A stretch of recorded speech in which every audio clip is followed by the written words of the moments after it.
പെരുങ്ങോട്ടുകര ദേവസ്ഥാനം ശ്രീ വിഷ്ണുമായി സ്വാമി ക്ഷേത്രത്തിൽ കഴിഞ്ഞ 6 ദിവസമായി നടന്നുവന്ന സഹസ്രനാമ പഞ്ചലക്ഷാർച്ചന യജ്ഞത്തിന് സമാപനമായി.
ഏകാദശ രുദ്രജപവും വസോർദോര ഹോമവും നടന്നു.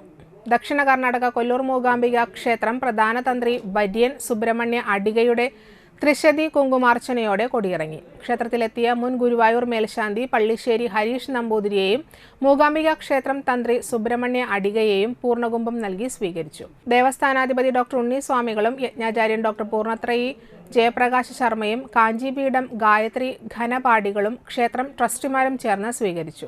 ഞായറാഴ്ച വൈകിട്ട് നടന്ന ചുറ്റുവിളക്കും പ്രസന്ന ദീപാരാധനയും ഒപ്പം ഡോക്ടർ ശുഗപുരം ദിലീപിന്റെ ചെണ്ടയിൽ തായമ്പകയോടെ 6 ദിവസം യതിപൂജകളോടെ നടന്ന പഞ്ചലക്ഷാർച്ചന യജ്ഞ ചടങ്ങുകൾ സമ്പൂർണ്ണമായി.